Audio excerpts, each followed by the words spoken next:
Bonjour à tous et à toutes, j'espère que vous allez bien. Je suis content de vous retrouver. Aujourd'hui, on va parler d'exercices thérapeutiques. Je vais vous donner des conseils et souvenez-vous que les conseils et les exercices aussi que je vous montre sur ma chaîne ne remplacent pas les conseils et les exercices donnés par un professionnel de la santé. Il peut y avoir des contre-indications, il faut les suivre. Vous devez aussi adapter les exercices à vos capacités, à votre condition. Si vous avez par exemple un problème musculo-squelettique, vous allez trouver plusieurs des exercices que je vous propose aujourd'hui dans mon livre Plus jamais malade et aussi dans mon livre sur le vieillissement pour contrer les effets du vieillissement et aussi mon livre pour soulager les douleurs au dos et au cou. L'extension de la hanche à quatre pattes, c'est un bon exercice pour stimuler les muscles qui sont derrière les cuisses, les ischio-jambiers, notamment les fessiers. Et si je vous les présente, ces muscles, alors voici le premier groupe, les ischio-jambiers. Vous voyez que c'est des muscles qui s'attachent aux genoux, qui vont jusqu'au bassin, juste un petit peu, vous le voyez en bas des fessiers. Ça stimule aussi, je vous l'ai montré, les fessiers. Alors c'est souvent l'image qu'on se fait des muscles fessiers, mais il ne faut jamais oublier qu'on a qu'on a un ou deux de chaque côté, des petits fessiers et des moyens fessiers. Et on a aussi des muscles qui mobilisent la hanche. On a des rotateurs de la hanche. Et ces muscles-là, ils sont importants dans la vie de tous les jours lorsqu'on bouge, lorsqu'on fait des activités, lorsqu'on se penche pour ramasser quelque chose.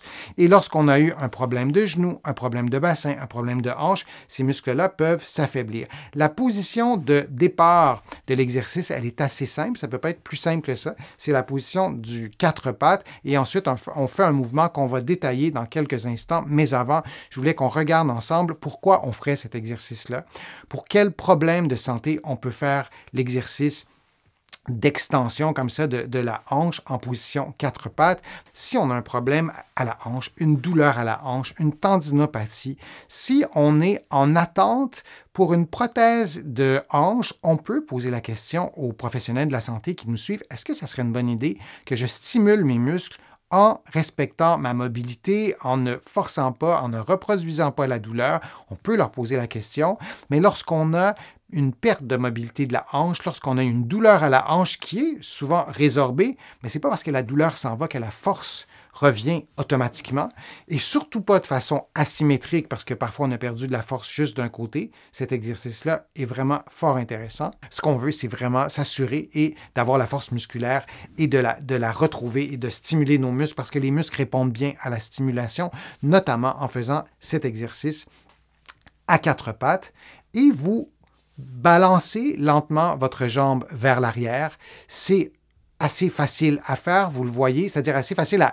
C'est pas un exercice qui est techniquement difficile. La tête va bouger un peu et on peut soit garder la position, donc il y aura une partie statique, une partie immobile, et on revient à la position de départ où on peut faire un mouvement de va-et-vient. Vous pouvez faire 3 séries de 10 mouvements. Vous pouvez alterner une fois à droite, une fois à gauche. Vous pouvez faire 10 mouvements du même côté, puis ensuite faire le même mouvement, le même exercice de l'autre côté. Donc, il y a plusieurs façons d'adapter l'exercice, mais c'est quelque chose qui est vraiment très simple. Pour augmenter le niveau de difficulté, vous pouvez mettre un poids à la cheville, ça sera beaucoup plus facile. C'est un exercice qui est tout simple à faire. Vous pouvez le faire un jour sur 2. L'important, c'est d'augmenter le niveau de difficulté. Donc, lorsque vous sentirez que tout va bien, vous pourrez mettre un poids à la cheville et sinon, vous pourriez... et ensuite, vous pourriez choisir des exercices qui sont plus difficiles. Vous allez en trouver plusieurs sur ma chaîne. Retenez cet exercice-là, peut-être l'intégrer à un programme d'exercice, peut-être choisir un autre exercice au jour A et celui-là au jour B. Ça peut être aussi intéressant. Je vous ai donné beaucoup d'exercices au sol. N'oubliez pas, on peut faire des exercices en position debout. On peut faire des exercices dans différentes positions. Il y a des exercices dynamiques qu'on peut faire et des exercices statiques qu'on peut faire. Je vous remercie d'avoir été là. J'espère que les conseils que je vous ai donnés, les informations que je vous ai transmises aujourd'hui vous ont été utiles.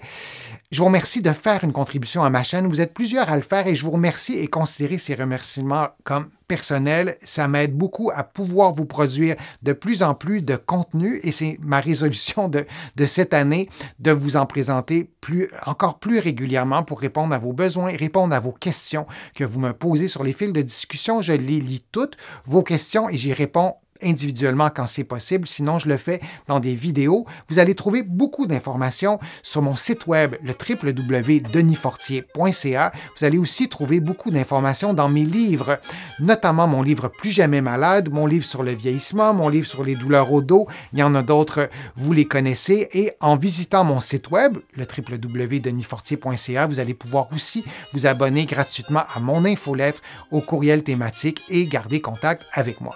Alors, je vous dis à une prochaine fois, à une prochaine vidéo et à bientôt.